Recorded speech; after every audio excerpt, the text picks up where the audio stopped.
በትንቢተ ሕዝቅኤል ምዕራፍ 18 ቁጥር 32 ላይ ያለው ቃል ነብዩ እንደተናገረው ከላይ ጀምሮ ሲናገር የሟቹን ሞት አልፈቅድምና ተመለሱና በሕይወት ኑሩ ይላል። ለትምህርታችን ርዕስ የምናደርገው ተመለሱና በሕይወት ኑሩ የሚል ይሆናል። መሪ ቃሉን ሁላችንም ከኔ በኋላ እንድትሉ በፍቅር ጋብዛለሁ። ተመለሱና በሉ ተመለሱና በሕይወት ኑሩ። ተመልሰን በሕይወት እንድንኖር እግዚአብሔር አምላክ ሁላችንን ይርዳል። አሜን። ተመለሱና በሕይወት ኑሩ ይላል። የእግዚአብሔር ልጆች ከሕይወት ይልቅ ሞትን መርጠው ከጽድቅ ይልቅ ኃጢአትን መርጠው የነበሩ በዘመኑ በእግዚአብሔር ሐሳብ ይልቅ ጣዖትን በማምለክ እግዚአብሔርን በማሳዘን ለነበሩት ሕዝቦች እግዚአብሔር በነቢያት እያደረ እንደሚታወቀው የፍቅር ጥሪ ለዘመናት ሲጣራ ኖሯል። አሁንም ይጣራል፣ ወደፊትም ይጣራል። እግዚአብሔር ሰዎች እንደወደቁ እንዳይቀሩ፣ ሰዎች ሁሉ ጊዜ እንደጠፉ እንዳይቀሩ የሚፈልግ አምላክ ስለሆነ ባለንበት በወደቅንበት ሞተን እንዳንቀር የሟቹን ሞት አልፈቅድምና ተመልሳችሁ በሕይወት ኑሩ ይላል። በሕይወት እንድንኖር መድኃኔዓለም ሁላችንንም ይርዳ። ተመለሱ ይላል የእግዚአብሔር ልጆች። እንግዲህ የዚህ ትምህርት መሰረታዊ ዓላማ ምንድነው ብለን ስንመለከት በእውነት በፍጹም ልባችን ወደ እግዚአብሔር ከተመለስን እግዚአብሔር በይቅርታ ወደኛ እንደሚመለስ ለማስገንዘብ ነብዩ ተመልሳችሁ በሕይወት ኑሩ እኔ የሟቹን ሞት አልፈቅድም ይላል። ስለዚህ መመለስ ነው የትምህርታችን ርዕስ። የእግዚአብሔር ልጆች ከምን ከኃጢአት ከክፉ ሥራ ከበደል ሁልጊዜ እንድንመለስ እግዚአብሔር በፍቅር ይጣራል። ሰው ደግሞ በሩን ክርችም አድርጎ ዘግቶ የእግዚአብሔርን ድምፅ እየሰማ በማመን ግን ሊመለስ ባልወደደ ቁጥር እግዚአብሔር ሁልጊዜ ይጣራል። የእግዚአብሔር ልጆች በራዕየ ዮሐንስ ምዕራፍ 3 ቁጥር 20 ላይ እነሆ በደጅህ ቆሜ አንኳኳለሁ፣ ብትከፍትልኝ ወደ ውስጥ እገባለሁ፣ ከአንተም ጋር እራት እበላለሁ ይላል የእግዚአብሔር ልጆች። ስለዚህ እግዚአብሔር ሁልጊዜ ያንኳኳል፣ እግዚአብሔር ሁልጊዜ ይጠራናል። ሰው ደግሞ በሩን ክርችም አድርጎ ዘግቶ የእግዚአብሔርን ጥሪ አልሰማም ብሎ ጆሮ ዳባ ልበስ ብሏል። የእግዚአብሔር ልጆች አያሳዝንም? ደግሞ ልቦናችን የተቆለፈው በቻይና ቁልፍ ቢሆን ኖሮ ይሰበር ነበረ። ክፋቱ በበረታው በማይሰበረው በጠነከረው ነው የእግዚአብሔር ልጆች። እግዚአብሔር ግን ሁልጊዜ የፍቅር ጥሪ ያቀርባል ለሕዝቦቹ። እንደሚታወቀው ይሄ ትምህርት በዚህ ወቅት የምናስበው የነነዌ ሰዎች እግዚአብሔር የፍቅር ጥሪ እንደጠራቸውና እንደተመለሱ እናያለን። መመለስ ማለት እንደሚታወቀው በንስሐ ወደ እግዚአብሔር መመለስ መጸጸት ማለት ነው። ሰው ከተጸጸተ በኋላ ሊመለስ ይገባዋል። ይሁዳ ተጸጸተ ይላል፣ ግን ተመለሰ አይልም። እግዚአብሔር ልጆች እንድንመለስ ጸጋው ያግዘን። ስለዚህ በንስሐ እንድንመለስ ስለ ንስሐ ሕይወት ነው የሚናገረው። እንደሚታወቀው ይሄ የምንጾመው የ3 ቀን ጾም ጾመ ነነዌ ይባላል። የነነዌ ሕዝቦች እግዚአብሔርን የማያምኑ አሕዛብ ናቸው። ነገር ግን እግዚአብሔር ለአሕዛብም ሁሉ ለሕዝብ ሁሉ ጥሪ ያደርጋል። ይሄ የኔ ሕዝብ ነው፣ ይሄ የኔ ሕዝብ አይደለም አይል። ለሁሉም የፍቅር ጥሪ ይጣራል እግዚአብሔር። ነገር ግን እነዚህ ሰዎች ከብልጽግናቸው የተነሳ ከሀብታቸው የተነሳ ከእውቀታቸው ከከፍታቸው የተነሳ እግዚአብሔርን አሳዘኑ። ክፋታቸው ኃጢአታቸው እግዚአብሔር ዘንድ ደረሰ ይላል እግዚአብሔር ልጅ። ዛሬ ከነነዌ ሰዎች ያላነስን ሆነናል። እግዚአብሔር በምህረት በፍቅር ወደኛ ይመለስልን። አሳዘኑት እግዚአብሔርን ባሳዘኑት ጊዜ እነሆ ስሙን ቀድሰው ክብሩን እንዲወርሱ በልቦናቸው በተጻፈላቸው ሕግ ወይም ደግሞ መንፈሳዊ የመንፈስ ቅዱስ ልጆች እንደመሆናችን መጠን ይሄን ተረድቶ ሰው ወደ እግዚአብሔር እንዲመለስ እግዚአብሔር ቢጣራ በራስ ተነሳሽነት ሊመለሱ ስላልቻሉ ነብዩ ዮናስን የአማቴ ልጅ ዮናስን እነሆ ለነነዌ ሕዝቦች ሂድና አስተምራቸው ስበካቸው ብሎ እግዚአብሔር ሲጣራ ዮናስን ሲልከው እናያለን እግዚአብሔር ልጆች። ስለዚህ በዚህ የእግዚአብሔር ልጆች የምንሆንበት የዚህ የመንፈስ ቅዱስ ልጆች የመሆን መብት ለኛ ብቻ የተሰጠ አይደለም፣ ለአሕዛብንም ጭምር እግዚአብሔር አምላካችን የፍቅር ጥሪ ያደርጋል። ሂዱና ያላቸው ለደቀ መዛሙርት አሕዛብን ሁሉ በአብ ስም በወልድ ስም እያጠመቃችሁ ደቀ መዛሙርት ያደረጓቸው ነው ያለው። ለሁሉም የፍቅር ጥሪ ይጣራል መድኃኔዓለም። ታዲያ ዮናስን ላከው፣ ሂድና አስተምራቸው የነነዌን ሕዝብ ስበክ አስተምራለሁ። በትንቢተ ዮናስ ምዕራፍ 1 ከቁጥር 1 ጀምሮ ስንመለከት ይህንን ቃል እናገኛለን። ዮናስም ተነስተህ ወደዚች ወደ ታላቋ ከተማ ወደ ነነዌ ሂድ፣ ክፋታቸውም ወደ እኔ ፊት ወጥቷልና በእርሷም ላይ ስበክ አለው። የእግዚአብሔር ልጆች ክፋታቸው ወደ እኔ ደርሷልና። አያችሁ፣ በተናጠል የምንሰራው ኃጢአት፣ በግል ተጓድነን የምንሰራው፣ በግሩፕ መዝረፍ፣ መግደል፣ በተናጠል የምንሰራውን ኃጢአት ሁሉ ማን ያያል? የእግዚአብሔር ልጆች። እሱ ግን መሐሪ ነው። አሁንም በንስሐ ወደ እርሱ እንድንመለስ የፍቅር ጥሪ ይጣራል። እነሆ ክፋታቸው በደላቸው እኔ ዘንድ ደርሷል፣ ነገር ግን ሂድና መጀመሪያ ድምፄን አሰማቸው፣ እግዚአብሔር አዝኖባቸዋል፣ ተመለሱ እያለ እነሆ የንስሐ ጥሪ እንዲጣራ ዮናስን ላከው ይላል። ዮናስ ደግሞ አንድ ነገር አሰበ። ምንድነው?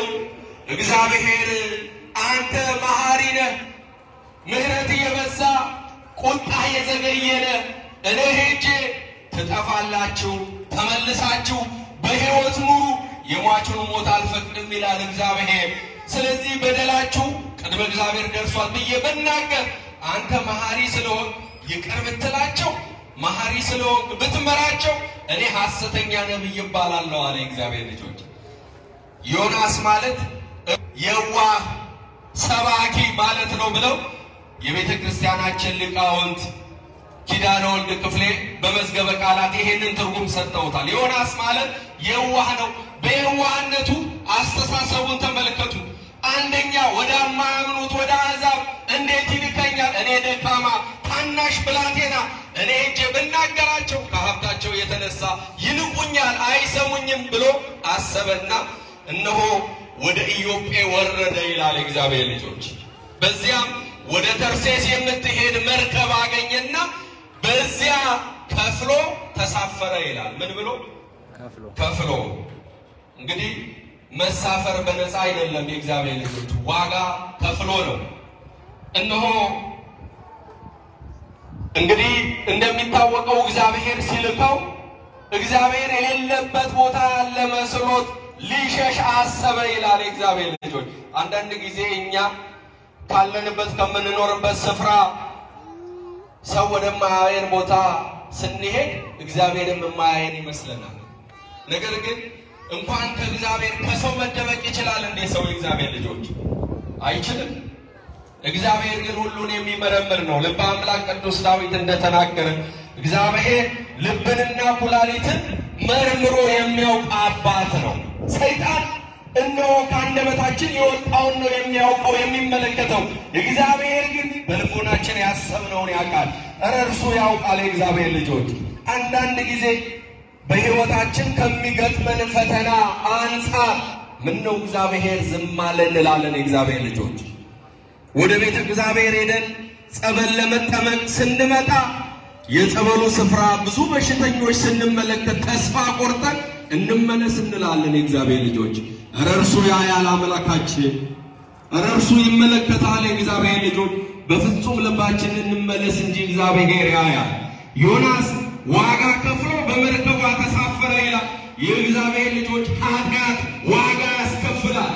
አንድ ሰው መጠጥ ለመጠጣት ለመስከር ዋጋ ከፍሎ ነው። አንድ ሰው ኃጢአት ለመስራት ለመዘሞት ዋጋ ከፍሎ ነው። እንዲሁ ያለ ዋጋ የወደደ የድንግል ማርያም ልጅ ኢየሱስ ክርስቶስ ነው። ለስም አጠራሩ ክብር ምስጋና ይሁን። አምላካችን እርሱ ነው እንዲሁ የወደደን የእግዚአብሔር ልጆች። ኃጢአት ለመስራት እንኳን ዋጋ ያስከፍላል። አሁን ቤተ እግዚአብሔር መጣ። የሚያጽናናውን ከመቅበዝበዝ የሚለየውን እረፍት የሚሆነውን የእግዚአብሔርን ቃል ለመመገብ በቤቱ በደጁ ተሰብስበናል። እነሆ ዋጋ ከፍለን ይሆን? ዋጋ ከፍለናል። የእግዚአብሔር ልጆች በነፃ የሰጣችሁትን በነፃ የተቀበላችሁትን በነፃ ስጡ የሚለው የሐዋርያት ትምህርት ሆኖ ቤተክርስቲያን ሥጋው ደሙ ስንቀበል ታስከፍለናለች። የእግዚአብሔር ልጆች እንዲሁ በነፃ ቤተክርስቲያንን የሰጠን አምላክ ስሙ የተመሰገነ ይሁን። አመስግኑት አምላካችን እግዚአብሔር። ኃጢአት እንኳን በዋጋ ነው የእግዚአብሔር ልጆች እዚህ ዓለም ላይ። ታዲያ ዋጋ ከፍሎ ወደዚያ ወደ ተርሴስ ሸሸ ይላል። እንግዲህ ዮናስ እንደምታውቁት በላይኛው እስራኤል የተወለደ እንደሆነ ታሪኩን እናውቃለን። የእግዚአብሔር ልጆች እናቱ በኤልያስ ዘመን የነበረች የሰራፕቷ መበለት ኤልያስ በጎሬፋፋ ቁራ እያመጣ እየመገበው ሳለ በአንደኛ ነገሥት ምዕራፍ 17 ላይ እንደምናነበው እግዚአብሔር ኤልያስ እንደኛ ሰው ነበረ። ዝናብ እንዳይዘንብ ጸለየ። በምድር ላይ ዝናብ አልዘነበም። በጸሎቱ ሰማይን ለጎመ። አንዳንድ ጊዜ ነገረ ቅዱሳን ሲነገር የእመቤታችን ነገር ሲነገር ጆሮአቸው ጭው የሚልባቸው ሰዎች አሉ። በጣም ይገርማል። ኤልያስ ሰማይን ለጎመ ሲባል ምንም አይደነግጡ። የእመቤታችንና የቅዱሳን ነገር ግን ያስደነግጣቸዋል። ነገር ግን እንኳን የእግዚአብሔር የሆኑት ብዙ ነገር ያደርጋሉ። ሰማይ ለጎመ ይላል የእግዚአብሔር ልጆች ዝናብ እንዳይዘንብ። እግዚአብሔር ግን ደግ አምላክ ነው። አንዳንድ ጊዜ ኃላፊ ሆነን በፊርማችን ያንን ሰው በስራው ስናግደው ስንት ቤተሰብ ጉሮሮ እንደሚዘጋ የማናስብ ሰዎች አለ። ይሄንን ሲያስተምረን እግዚአብሔር ቁራ ለ2 ቀን ለ3 ቀን እነሆ ሳያመጣለን ምግቡን በቀረ ጊዜ ይመስላል እግዚአብሔር ሊያስተምረው። ሂድ ወደ ሰራፕታ ሂድ፣ አንዲት መበለት ታገኛለህ። ያቺ መበለት ምግብህን ታዘጋጅልሃለች፣ ከዚያ ሄደ ትበላለህ አለው። ወደዚያች ከተማ በሄደ ጊዜ አንዲት መበለት እነሆ እንጨት እየለቃቀመች አገኛትና አንቺ ሴት እባክሽን ውሃ ጠምቶኛልና በጽዋ አድርገሽ የምጠጣው ውሃ አምጪልኝ አላት። ያቺ ሴት እሺ ብላ ልትሄድ ስትል የሚበላም ካለ አምጪልኝ አላት ነቢዩ ኤልያስ። ታዲያ ይህቺ ሴት ተናገረች። እባክህን ኤልያስ እንደሆነ አላወቀች። በኤልያስ ዘመን እነሆ ኤልያስ ሰማይን ለጉሞ ውሃ የለም፣ የሚበላ የለም፣ የሚጠጣ የለም። ሰማይ ሲለጎም ሰው እንደሚቸገር እንዲያው እግዚአብሔር ልቦታልና አንድ ፍኝት ዱቄት ብቻ በማድጋ አለ። ያቺን እንጨት የምለቅመው ይችን ቁራሽ በልተን እኔና ልጄ እንሞት ዘንድ ነው አለችው። እግዚአብሔር ልጆች ለእግዚአብሔር ሰው ችግራችሁን ንገሩ፣ ችግራችሁ ይፈታል። ይቅዱሳኑን መላእክቱን መጣችሁ ደጅ ጽኑ፣ እግዚአብሔር በቅዱሳኑ በኩል ይለመናል። ታዲያ ይሄንን በዓላት ጊዜ የረሃቡ ዘመን እስከሚያልፍ ድረስ በቤትሽ አንዳች ነገር አይጎልም ብሎ ባረከላት ይላል። ክብር ለአምላካችን ለእግዚአብሔር ይሁን። ይችላል አምላካችን እግዚአብሔር። በዚህ ጊዜ እነሆ ጋግራ ሰጠችው፣ እሱም በላ፣ ልጇን በሉ። ስለዚህ ይሄን ታሪክ ያመጣ ነው ዮናስ የዚህች የሰራፕቷ መበለት ልጅ እንደሆነ አባቶቻችን ይናገራሉ። እንዲሁም ሰንበት ብሎ ዮናስ ሞተ ይላል። በዚህ ጊዜ ልጇ በሞተ ጊዜ ብላ አልቅሳ ለመቅበር አልቸኮለችም። ወደ እግዚአብሔር ሰው መጣችና ኤልያስ ሆይ አንተ የእግዚአብሔር ነቢይ እነሆ ምን አድርጌ ነው ኃጢአቴን አይተህ በደሌን ተመልክተህ ለእግዚአብሔር በደሌን ነግረህ ከእግዚአብሔር ዘንድ ልጄ እንዲሞት ኃጢአቴን ነግረህ ልጄን ገደልክብኝ አለችው። ወደ እግዚአብሔር ለመነ የእግዚአብሔር ሰው። የሞተውን ታናሹን ነቢይ ታናሹን ብላቴና ዮናስ ወደ እግዚአብሔር ጸልዮ በላዩ ላይ በወደቀ ጊዜ እነሆ ተነሳ ይላል። ስለስም አጠራሩ አምላካችን እግዚአብሔር ስሙ የተመሰገነ ይሁን። ተነሳ። ዮናስ ይሄ ነው የእግዚአብሔር ልጆች። ዮናስ ርግብ ነው፣ የዋህ ነው ይለዋል። ስለዚህ የዋሁ ዮናስ ከእግዚአብሔር ለመደበቅ ወደ ተርሴስ ኮበለለ ይላል። ዛሬም ከቤተ ክርስቲያን የሚኮበልሉ ብዙዎች አሉ። እንግዳ በሆነ ትምህርት እየተወሰዱ መጽናት አቅቷቸው በእግዚአብሔር ቤት ጸንተው የሚቆሙት ሁሉ የእግዚአብሔርን ማዳን ያያሉ። ልጇ ሞተ፣ ወደ ሌላ አልሄደችም። የእግዚአብሔር ልጆች እነሆ ተመለሱ ይላል። አሁንም እግዚአብሔር በእንዲህ አይነት አካሄድ የምንሄድ ካለን አሁንም እግዚአብሔር ተመለሱ እያለ የፍቅርና የንስሐን ጥሪ ይጣራል። እነሆ ሰምቶ የሚመለስ እሱ ይጠቀማል። ዮናስ በኮበለለ ጊዜ ወደ መርከቧ ውስጥ ገባ። ጉዞ ተጀመረ። እግዚአብሔር ሁሉን የሚችል አምላክ ነው። እነሆ ዮናስ የገባባት መርከብ ጉዞ በጀመረች ጊዜ እግዚአብሔር ነፋሳትን የሚያዝ ወጀቡን ማዕበሉን ሁሉ የሚገስጽ አምላክ ነው። ነቢይ እግዚአብሔር ዳዊት እንደተናገረ ወአወጽኦሙ ለነፋሳት እመዛግብቲሆሙ እነሆ ነፋሳትን ሁሉ ከየስፍራቸው የሚያዘው እግዚአብሔር እነሆ መርከቧን በማዕበል እንድትናወጥ አደረጋት ይላል እግዚአብሔር ልጆች። በዚህ ጊዜ ተጨነቁ። እንዲሁም ዮናስ ወደ ውስጠኛው ወደ ታችኛው ክፍል ገብቶ ተኛ ይላል። ከእግዚአብሔር ኮብልለን የተኛን ስንቶች እንሆን? የቤተ ክርስቲያንን ድምፅ የእግዚአብሔርን የንስሐ ድምፅ የማንሰማ ጠባ ለኪዳን መሸለ ቁርባን ቤተ እግዚአብሔር የማንገሰግስ እግዚአብሔር ቤት መጥተን እኮ የእግዚአብሔር ልጆች ተሳልመን ስንሄድ ብቻ አይደለም። እቺ ቤተ ክርስቲያን ስንዱ መቤት ነው። የሚያስፈልገን ለምነን ብቻ ሳይሆን አባቶቻችን ጠዋት በኪዳን ጸሎታቸው ወዘን በለን ሳሎ ይሁ ፍቶተነ ዘእንፈቃዱ ሳንለምነው የምንሻውን አውቆ የሚሰጥ አባት ነው ብለው እግዚአብሔርን ያመሰግናሉ። ይሄን የሰጠን አምላክ ክብርና ምስጋና ለስሙ ይሁን።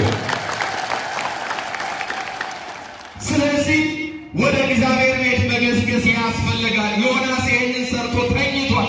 ዛሬ ብዙዎች ተኝተናል። ብዙዎቻችን የእግዚአብሔር ልጆች የእግዚአብሔርን ድምፅ አንሰማም ብለን የኮበለለን የጠፋን ብዙዎች ነን። የእግዚአብሔር ልጆች እግዚአብሔር ሁላችንንም ይመልሰን፣ የጠፋነውን ሁሉ ይመልሰን።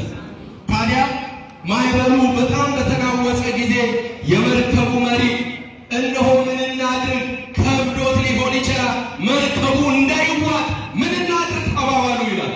ወዲያውኑ እነሆ ጭነውት የነበረው ሻንጣውን ዕቃውን ሁሉ እያነሱ መርከቡ እንዲቀልለት ወደ ባህር ወረወሩት ይላል።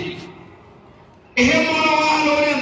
ሄዱና ዮናስ ወደ ተኛበት ቦታ ሄዶ ቀሰቀሰው ይላል። የእግዚአብሔር ልጆች እንዲያስተምር የንስሐ ጥሪ እንዲያደርግ እንዲሰብክ የተጠራው ዮናስ እሱ ተኝቷል። የእግዚአብሔር ልጆች አንዳንድ ጊዜ አስተማሪ ሆነው መሪዎች ሆነው የሚተኙ ሰዎች ይኖራሉ። የእግዚአብሔር ልጆች እኛ መቀስቀስ ይገባናል። ምዕመናኑ አዎ የሚከፈትበት የኪዳኑ ሰዓት ደርሷል፣ የቅዳሴው ሰዓት ደርሷል ልንል ይገባል። የእግዚአብሔር ልጆች እናንተ የደብረ ሰላም ቅዱስ ገብርኤል ቤተ ክርስቲያን ክርስቲያኖች የታደላችሁ ናችሁ።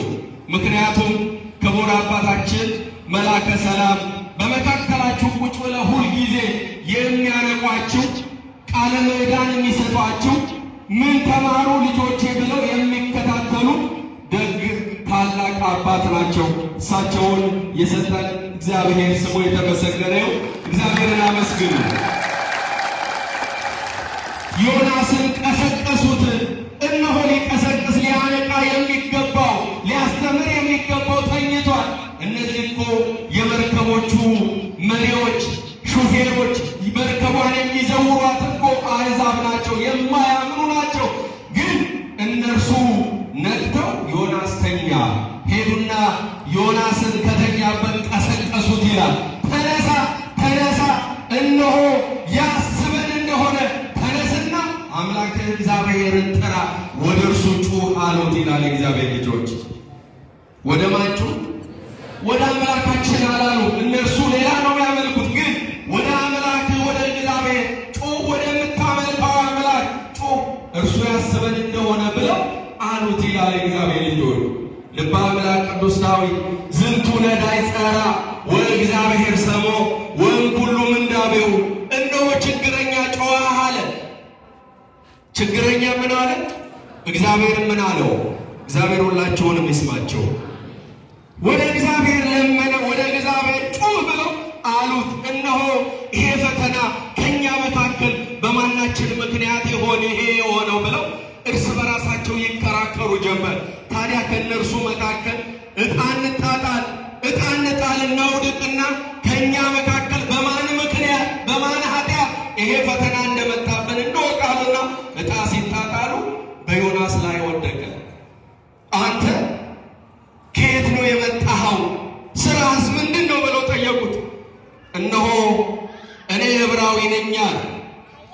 እነሆ ስራዬ የብሱንና ባህሩን ነፋሱን ሁሉ የፈጠረው ሰማይና ምድርን የፈጠረው እግዚአብሔርን አመልካለሁ የእርሱ ልጅ ነኝ ብሎ ስለ እግዚአብሔር መሰከረ። ክብርና ምስጋና ለአምላካችን እግዚአብሔር ይሁን። ጠፍተንም ስለ እርሱ ኃያልነት እንድንመሰክር ጸጋው ያግዘን። እንግዲህ ቆም ብሏል፣ ጠፍቷል። አሁንም ግን ሁሉን ማድረግ የሚችለውን እግዚአብሔርን ዮናስ በማመን እነሆ የብሱንም ነፋሱንም የሚያዘው የሰማይና የምድር ጌታ እርሱን አመልካለሁ የእርሱ ልጅ ነኝ ብሎ ስለ እግዚአብሔር መሰከረ ይላል። በዚህ ጊዜ እነሆ እነርሱ በማን ኃጢአት ይመስልሃል ይሄ የሆነዋል? በማን ምክንያት ነው ይሄ የሆነው ሲሉ በእኔ ምክንያት ነው። ታዲያ እነሆ ማዕበሉ ጸጥ እንዲልልን ወጀቡ እንዲቆምልን ምን እናድርጋሉ ይላል። እግዚአብሔር ልጆች እኔ ወደ ባህሩ ብትጥሉኝ ይሄ ሁሉ ማዕበል ንውጽውጽታው መከራ ሁሉ ይቀልላቸዋል። እነሆ አንድ ሰው ሕዝቡ ሁሉ ከሚጠፋ አንዱ ሰው ይጥፋ ብለው በጌታችን በኢየሱስ ክርስቶስ ላይ እንደፈረዱበት የእግዚአብሔር ልጆች አንዱ ስለ ሁሉ ሞተ ብሎ ቅዱስ ጳውሎስ እንደተናገረው በዚህ ምክንያት ከምንታወቅ እኔ ጣሉኝ ብሎ በራሱ ላይ ፈረደ ይላል። አንዳንድ ጊዜ አጥፍተን በእኔ ምክንያት ነው እኮ አንልም። የእግዚአብሔር ልጆች መርከብ የተባለችው ቤተ ክርስቲያን በእኛ ምክንያት ነው የምትታወቀው ብለን ኃጢአታችንን የምናምን ስንቶች እንሆን? ዮናስ አመነ ኃጢአቱን።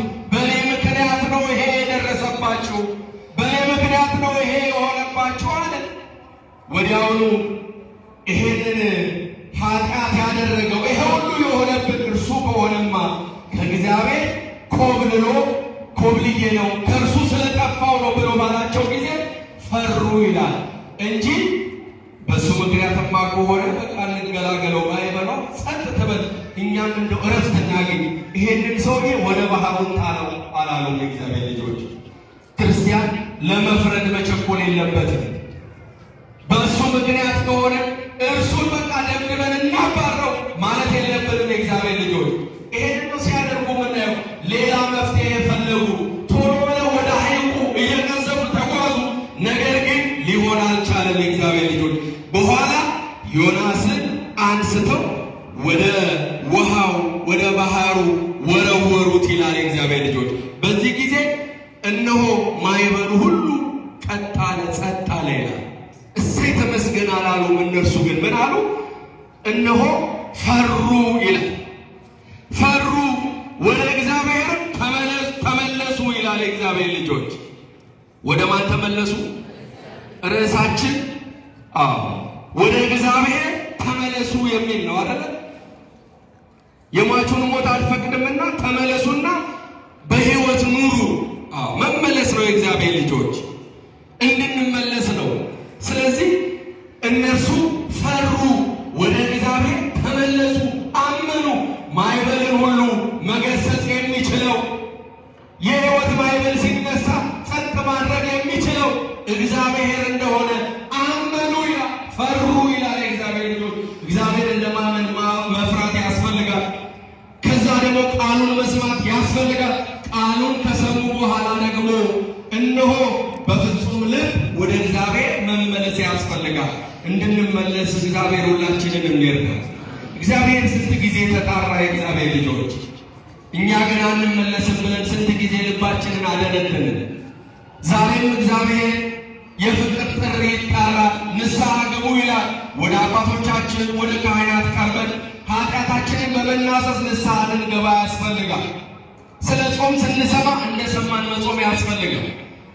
ስለ ንስሐ ስንሰማ እንደሰማን አምነን ንስሐ ልንገባ ያስፈልጋል። እነዚህ ሰዎች አሕዛብ ናቸው። በዮናስ ምክንያት እሰይ ተገላገልን አላሉ። እነሆ በመርከቡ ላይ ሆነው ጸለዩ፣ ፈሩ፣ ወደ እግዚአብሔር ተመለሱ፣ ስለትም ተሳሉ ይላል እግዚአብሔር ልጆች። አያችሁ፣ አንዳንድ ጊዜ እግዚአብሔር በሕይወት ያስተምራል። ካጠገባችን ያሉ ሰዎች ትናንት የነበሩ ዛሬ ላይ ደግሞ ትዝታ ሆነው በዚህ ጊዜ እኮ ከጓደኛዬ ጋር እንዲህ አድርጌ እንላለን እግዚአብሔር ልጆች። እግዚአብሔር ግን የተወደደ ሰዓት አሁን ነው፣ የመዳን ቀን ዛሬ ነው ይላልና በመዳን ቀን ወደ እግዚአብሔር የፍቅሩን ጥሪ ተቀብለን በንስሐ ሕይወት ወደ እርሱ እንድንመለስ እግዚአብሔር አምላክ ሁላችንንም ይርዳል። እግዚአብሔር ሲያዘን ብንሄድ እንኳ የእግዚአብሔር ልጆች እግዚአብሔር ካልፈቀደው ምንም መሆን አይችልም። ቅዱስ መጽሐፍ ሲናገር ያለ እግዚአብሔር ፈቃድ የበላ ደስ ብሎትስ ተድላን የቀመሰ ማን ነው ይላል። የቀረበልንን እንኳን መብላት መቁረስ የምንችለው ማን ሲፈቅድ ነው? ሁላችሁም መስክሩ። ማን ሲፈቅድ ነው? እግዚአብሔር ሲፈቅድ ነው። ስለዚህ እነሆ እግዚአብሔር ሳይፈቅድለት በራሱ ምክንያት ባልታዘዝ ባይነት ዮናስ በየዋህነት ሸሽቶ ቢሄድም እንኳ እግዚአብሔር ሰው ከሰራው መርከብ አውጥቶ እግዚአብሔር ወዳዘጋጀው መርከብ ወደ አሳ ነባሪ ሆድ ውስጥ ጨመረው ይላል እግዚአብሔር ልጆች። እግዚአብሔር ግን የሌለበት ስፍራ አለ። እግዚአብሔር በሁሉ ቦታ አለ። እግዚአብሔር ልጆች አንዳንድ ጊዜ ሰው ተላላ ነው። ጨለም ሲል ከሰው እይታ ስንርቅ እግዚአብሔር የማያየን የሚመስለን የዋሃናለን። የእግዚአብሔር ልጆች እርሱ ያያል፣ እርሱ ይመለከታል። በሁሉም ቦታ እግዚአብሔር አለ። ዮናስ ይሄን ያለው በዛ ውስጥ ሆኖ እንኳ የጸለየውን ጸሎት እነሆ እግዚአብሔር ወደ ጥልቁም መወርድ እግዚአብሔር በሁሉ አለ። በውቅያኖስ ውስጥ በሸለቆ ውስጥ እግዚአብሔር አለ። የእግዚአብሔር ልጆች አዎ እግዚአብሔር አለ። እግዚአብሔር ባለበት ስፍራ ታዲያ ሁሉ ነገር አለ። አንዳንድ ሰዎች ቤተክርስቲያናችን ጾመ ነነዌ ከሰባቱ አጽዋማት መካከል አንዱ አድርጋ ስርዓት ሰርታ ይሄንን ጾም ስንጾም የዮናስ ታሪክ ሲተረክ እነሆ ግራ የሚገባቸው ሰዎች አሉ። ዮናስ 3 ቀን ሙሉ በአሳ ነባሪ ሆድ ውስጥ አደረ ስንል እንዴ ኦክሲጅን ሳያገኝ እንዴት ሊሆን ይችላል ይላሉ። ለእግዚአብሔር የሚሳነው ነገር አለ እንደ እግዚአብሔር ልጆች? ለሰው የማይቻል ለማን ይቻላል? ለእግዚአብሔር ይቻላል። እርሱ እግዚአብሔር ሁሉን ማድረግ የሚችል አምላክ ነው። የእግዚአብሔር ልጆች ሰው ጭንቀታም ነው። አንዳንድ ጊዜ ጭንቀቱን ለእግዚአብሔር ይነግራል። በአንድ ወቅት ወደ ጌታችን ወደ ኢየሱስ ክርስቶስ በማቴዎስ ወንጌል በምዕራፍ 6 ላይ እንደተመዘገበው ምን እንበላለን ምን እንጠጣለን የሚል ጭንቀት በውስጣቸው ያለባቸው ሰዎች ስለሚበላው ስለሚጠጣው ተጨንቀው ጌታችን ኢየሱስ ክርስቶስን እነሆ ጥያቄ ሊጠይቁት በመጡ ጊዜ መድኃኒታችን ኢየሱስ ክርስቶስ የሰማይ ወፎችን ተመልከቱ፣ እነሆ የሰማይ ወፎች አይዘሩም፣ በጎተራም አይከቱም፣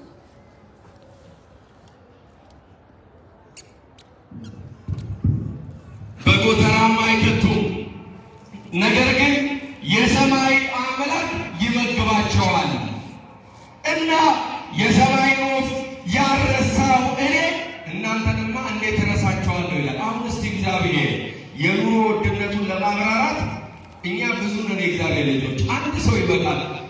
በጣም በሚገርም ሁኔታ ኑሮ ተወደደ፣ ህይወት ከበደ ብለን ስላለው ስለ ወቅታዊ ነገር ብንናገር የእግዚአብሔር ልጆች ብዙ ነገር ማለት እንችላለን። ነገር ግን በዚህ ዘመን ኑሮ በተወደደበት ዘመን 4000 ብር ደሞዝ ያለን እንኖራለን 8000 ብር ደሞዝ ያለን እንኖራለን ኢትዮጵያ ውስጥ እንግዲህ ከፍተኛውን የደሞዝ ቁጥር ታውቁታላችሁ የትኛውንም ያህል ይሁን ግን ስንት ቤተሰብ አለ በቤተሰባችን ልክ ያለንን ገቢ ስናነጻጽረው የሰማይና የምድር ያለ ተራራቀ ነው ነገር ግን እግዚአብሔር ቸር አምላክ ስለሆነ በቸርነቱ በበረከቱ የሚያኖረን እግዚአብሔር በዚህ ሁሉ ነው እነሆ የሰማይን ወፍ ያረሳው እኔ እናንተንማ አረሳችሁም የራሳችሁ ጸጉር እንኳን የተቆጠረ ነው ይላል ለስም አጠራሩ ክብር ምስጋና ይሁንለት አምላካችን እግዚአብሔር አይረሳም እግዚአብሔር በአሳ ነባሪ ሆድ ውስጥ እንኳን ሆኖ ዮናስን አረሳው ኦክሲጅን ሳያቀርብ ሳይተነፍስ ማኖር ይችላል እግዚአብሔር ወደ ጥልቁ ወርድ እንዳለ በዛ በአሳ ነባሪ ሆድ ውስጥ 3 ቀንና 3 ሌሊት አደረ ከዚያ በኋላ አሳ ነባሪው እነሆ ተፋው ይላል ዳግመኛ እግዚአብሔር እነሆ ለዮናስ እንዲህ አለው ሂድና የነነዌ ሰዎችን ስበክ አለው ሂድና የነነዌ ሰዎችን ምን በላለው ስበክ አስተምር አለው የ3 ቀን መንገድ ያህል ነበርና አንድ ቀን ተጉዞ ዮናስ እየጮኸ እነሆ ይቺ ከተማ ትቃጠላለች ይቺ ከተማ ትጠፋለች ብሎ ጮኸ ይላል እግዚአብሔር ልጆች በዚህ ጊዜ በነነዌ ያሉት ከታላቁ ጀምሮ እስከ ታናሹ ድረስ የዮናስን ስብከት ሰሙ ነነዌ ትገለበጣለች ትጠፋለች ብሎ በተናገረ ጊዜ በሰበከ ጊዜ ያ ሕዝብ ሁሉ ደንግጦ ሰማ ይላል የእግዚአብሔር ልጆች ስንት ጊዜ ሰማን ስንት ጊዜ የእግዚአብሔርን ቃል ተማር ነገር ግን ንስሐ አልገባንም አልተመለስንም የነነዌ ሰዎች በአንድ ቀን በአንድ ጊዜ የዮናስ ስብከት ወደ እግዚአብሔር ተመለሱ ይላል እግዚአብሔር ልጆች ወደ እግዚአብሔር ተመለሱ አዎ ዮናስ ጮኸ በተናገረ ጊዜ ንጉሡ ዘንድ ደረሰ ይሄ ነገር ይላል ንጉሡም ሰማ እግዚአብሔር ከተናገረማ እንዳንጠፋ እነሆ የንግሥናውን ካባ አውልቆ ማቅ ለበሰ አመድ ላይ ተቀመጠ እነሆ አዋጅ አናገረ በነነዌ ከተማ የሚኖሩ ከታናሹ እስከ ታላቁ ድረስ ከብቶችም እንስሶችም ቢሆኑ ሁሉም እንዲጾም ብሎ ጾም አወጀ ይላል የእግዚአብሔር ልጆች አንዳንድ ጊዜ የአዋጅ ጾም አያስፈልግም ስለኛ እርሱ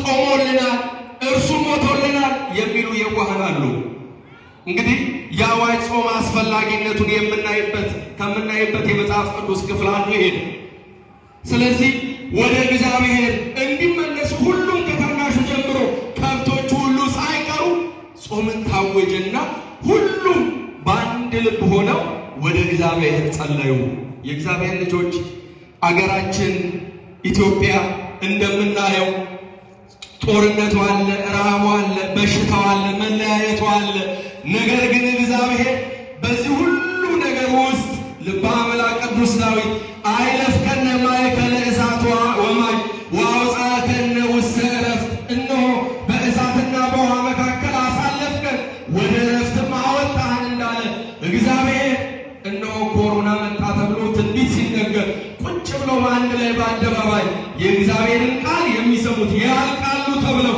ምዕራባውያኑ ትንቢት ሲናገሩ ዛሬም ላይ ለክብሩ እንድንቆም ያደረገ እግዚአብሔር ነው ለስም አጠራሩ ክብር ምስጋና ይሁንለት አምላካችን ስለዚህ የእግዚአብሔር ልጆች በዚህ ወቅት እነሆ ተመለሱና በሕይወት ኑሩ የሟቹን ሞት አልፈቅድም ያለው እግዚአብሔር ለማያውቁት በዮናስ ምክንያት ለአሕዛቡ እነሆ እግዚአብሔር እንዲህ ይላል ብለው በተነገረ ጊዜ በዮናስ ስብከት የነነዌ ከተማ ሕዝብ ጠቅላላ በአንድ ልብ ሆነው ወደ እግዚአብሔር ለመኑ ወደ እግዚአብሔር ጮኹ እግዚአብሔር ሁሉን ማድረግ የሚችል አምላክ ነው ብለው በጾምና በለቅሶ በዋይታ ወደ እግዚአብሔር ተመለሱ ይላል በዚህ ጊዜ እግዚአብሔር አምላካችን የነነዌን ሕዝብ ጭንቀት ተመለከተ እነሆ ወደ እግዚአብሔር እንደተመለሱ እግዚአብሔር ሊያመጣ ወደ ነበረው ማት ቁጣ ሁሉ እግዚአብሔር ተጸጽቶ ተመለሰ ይላል። ቁጣውን በትዕግስት ማቱን በምሕረት እግዚአብሔር አምላክ ይመልስልን። በሀገራችን የመጣውን መለያየቱን ጦርነቱን እግዚአብሔር አምላክ ይመልስልን። መልስልን ብላችሁ እግዚአብሔርን አመስግኑት። እግዚአብሔር ልጅ አያችሁ የነነዌ ሰዎች ወደ እግዚአብሔር በፍጹም ልባቸው በፍጹም ሐሳባቸው ወደ እግዚአብሔር ተመለሱ፣ ንስሐ ገቡ፣ አለቀሱ። እግዚአብሔር ሊያመጣ ከነበረው መቅሰፍት እነሆ ተጸጸተና ተመለሰ ይላል። እግዚአብሔር ወደ ሁላችንም በትዕግስት ይመለስልን። ማቱን ሁሉ ቁጣውን በትዕግስት ማቱን በምሕረት እግዚአብሔር አምላክ እነሆ ይመልስልን። እግዚኦ ብለን እግዚአብሔርን ስንለምነው የሚለመን አምላክ ነው። የእግዚአብሔር ልጆች ፊያታዊ ዘየማ እነሆ ጥጦስ የተባለ ወንበዴ ተዘከረነ እግዚኦ በውስተ መንግሥትከ እነሆ በመጣ ጊዜ እነሆ ባሪያህን አስበኝ ብሎ በዛች ደቂቃ ጸሎት ወደ እግዚአብሔር የሟቹን ሞት የማይፈቅደው እግዚአብሔር ልመናውን ሰምቶ ዛሬ በገነት ምን ትላለህ? ከኔ ጋር ትሆናለህ። የእግዚአብሔር ልጆች ታዲያ ይህች ቤተ ክርስቲያን ሁል ጊዜ ደጇን ከፍታ አሐዱ አብ ቅዱስ አሐዱ ወልድ ቅዱስ አሐዱ ውእቱ መንፈስ ቅዱስ ሚመጠን ግርንት ዛቲ ለተብሎ የሚቀደስባት ቤተ ክርስቲያን እኛ ከልባችን እንደነነዌ ሰዎች ከተመለስን እግዚአብሔር ይመለስልናል። ሁል ጊዜ እኮ በቅዳሴያችን የእግዚአብሔር ልጆች ሁል ጊዜ በቅዳሴ እግዚአብሔርን እግዚኦ እንላለን አይደል? በቅዳሴው ሁል ጊዜ ወደ እግዚአብሔር እንጮሃለን።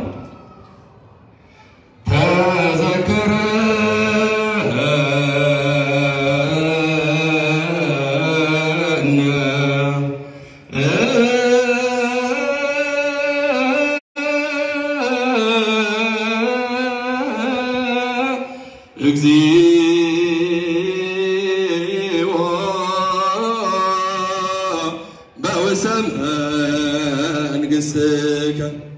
በመንግስት በመጣ ጊዜ አስበን እያልን ወደ እግዚአብሔር እኮ እንጮሃለን። ግን የእግዚአብሔር ልጆች እንደነነዌ ሰዎች ከልባችን ነው ወይ? ጩኸታችን እንዴት ነው? ችግረኛ ጮኸ እግዚአብሔር ሰማው ተብሏል። እግዚአብሔር እንዲሰማ ጩኸታችን ከልብ ሊሆን ያስፈልጋል።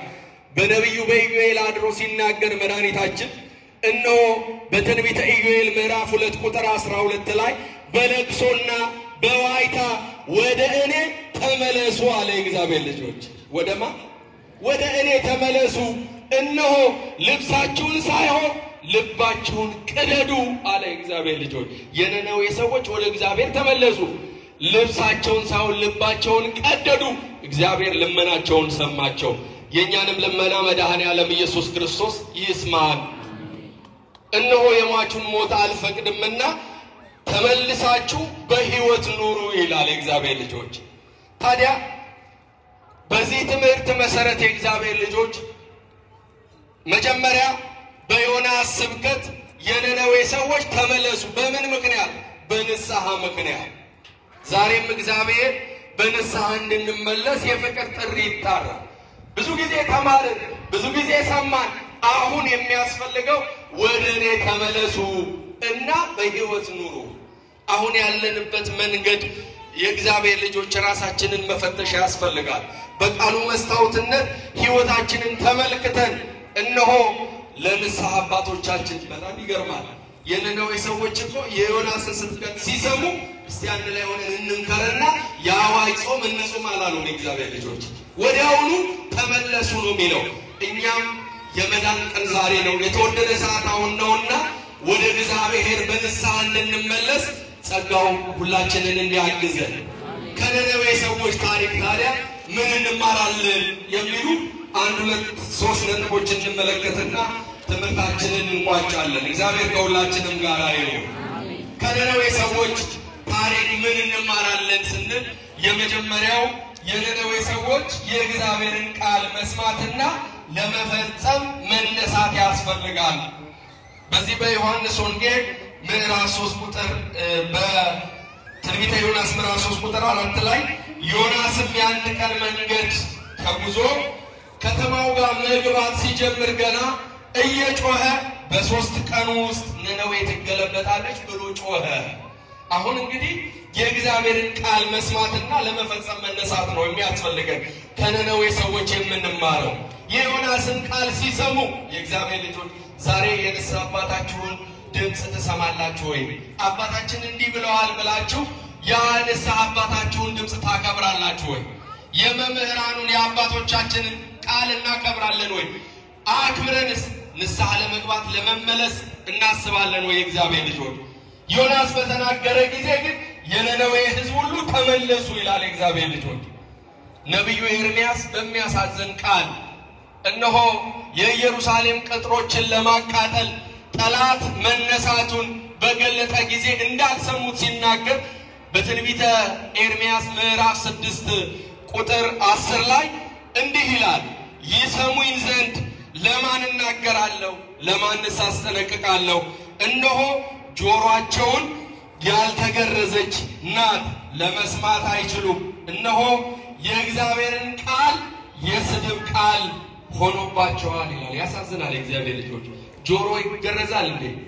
ጆሮአቸው ያልተገረዘ ሆኗል ማለቱ እነሆ አይሰሙኝም እያለ ነው የእግዚአብሔር ልጆች።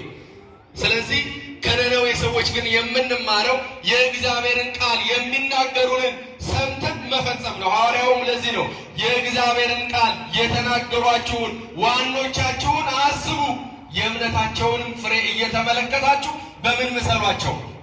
በእምነት መምሰል ያስፈልጋል። እግዚአብሔር ልጆች በእምነት እንድንመስል እግዚአብሔር ይርዳን። ያዕቆብ መልእክት ምዕራፍ 1 ቁጥር 22 ላይ ቃሉን የምታደርጉ ሁኑ እንጂ ራሳችሁን እያሳታችሁ የምትሰሙ ብቻ አትሁኑ። መስማት ብቻ አይደለም የእግዚአብሔር ልጆች። የአባቴ ቡሩካን ዓለም ሳይፈጠር የተዘጋጀላችሁ መንግስት ውረሱ የሚያስብለው የእግዚአብሔርን ድምጽ የምንሰማው እነሆ ስንሰማ ብቻ አይደለም፣ ሰምተን ስንሰራ ነው። ሰምተን እንድንሰራ መድኃኔዓለም ሁላችንንም ይርዳ። በትንቢተ ኢሳይያስ ምዕራፍ 1 ቁጥር 19 ላይ ሲናገር ነብይ እግዚአብሔር ኢሳይያስ እሺ በሉ ይላል። እሺ ብትሉ የምድርን በረከት ትበላላችሁ፣ በረከተ ምድር ትበሉ የምድርን በረከት ትበላላችሁ። እንቢ ብትሉ ግን መጥባይቴን የተበላከሙ ሰይፍ ይበላችኋል ይላል። ከሰይፍ እግዚአብሔር አምላክ ሁላችንንም ይጠብቀን። ስለዚህ እሺ ማለት ያስፈልጋል። የእግዚአብሔርን ቃል ሰምቶ ለመፈጸም መነሳት ያስፈልጋል። ከነነዌ ሰዎች የምንማረው ይሄን ነው የእግዚአብሔር ልጆች። ስንት ጊዜ ተማረን፣ ስንት ጊዜ ቃሉን ሰማን፣ ለመመለስ ብዙ እንቅፋት የሆኑብንን ነገሮች እነሆ ሰባብረን ወደ እግዚአብሔር እንመለስ።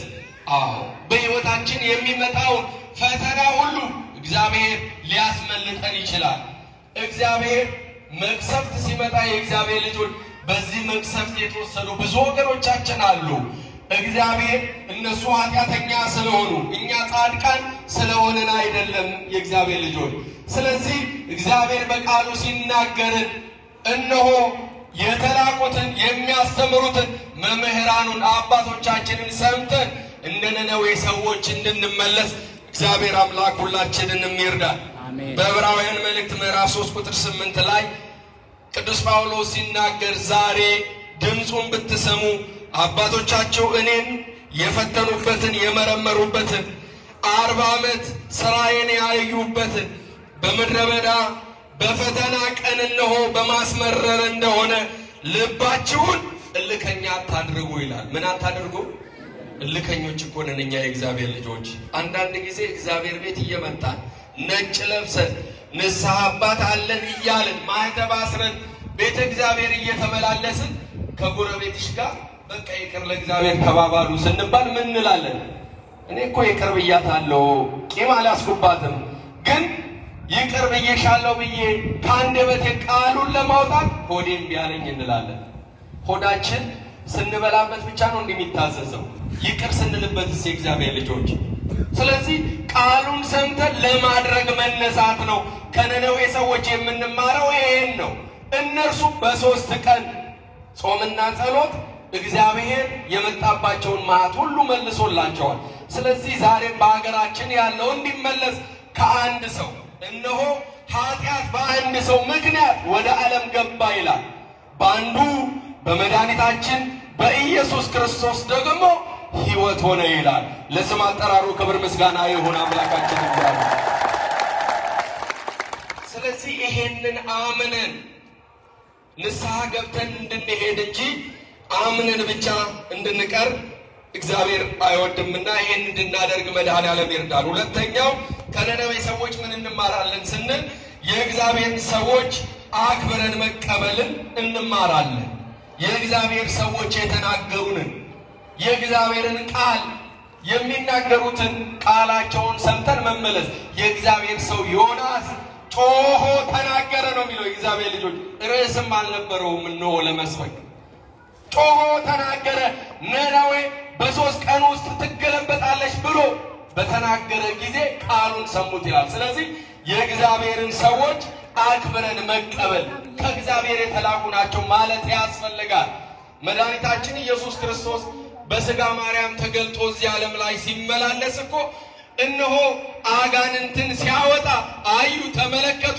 ነገር ግን ይሄንን የሚያደርገው በብዔልዜቡል ነው አሉት የእግዚአብሔር ልጆች። ሰው እኮ ልቡን እልህኛ ካደረገ ማን ይሰማል? ለዚህ ነው መድኃኒታችን ኢየሱስ ክርስቶስ ታዲያ የዮናስን ትንቢት ሲያጸና በዚህ በማቴዎስ ወንጌል በምዕራፍ 12 ላይ እነሆ ከቁጥር 38 ጀምሮ ስንመለከት ጸሐፍትና ፈሪሳውያን መጥተው ጌታችን መድኃኒታችን ኢየሱስ ክርስቶስን አንድ ጥያቄ ጠየቁት። ምን ብለው ጠየቁት? እነሆ ከዚህ በፊት እውር ሲያበራ ተመልክተዋል፣ ለምጻሙን ባለ ደም ግባት ሲያደርግ አይተዋል፣ ሽባውን ሲተረትር ተመልክተዋል። ነገር ግን ለፈተና ያለ ልባቸው ጥያቄ ጠየቀ መድኃኒታችን ኢየሱስ ክርስቶስን። እነሆ ምልክትን አሳየን አሉት። ምን አሳየን? ያላዩት ምልክት እኮ የለም። የእግዚአብሔር ልጆች ሰው ካላመነ ከተጠራጠረ ብዙ ነው፣ ጸብ ያለሽ መዳቦ ነው። የእግዚአብሔር ልጆች ታዲያ መድኃኒታችን ኢየሱስ ክርስቶስ መለሰ፣ ክፉና አመንዝራ ትውልድ ምልክትን ይሻላል። መጀመሪያ ክፉና ምን አይነት ትውልድ?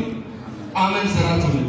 አመንዝራ ማለት በነገራችን ላይ አንዲት ሴት ካገባች በኋላ ከሌላ ወንድ ጋር ማመንዘር ብቻ አይደለም፣ ከብዙ ወንዶች ጋር ማመንዘር ብቻ አይደለም። ማመንዘር ለጣዖትም ይነገራል፣ ይቀጸላል።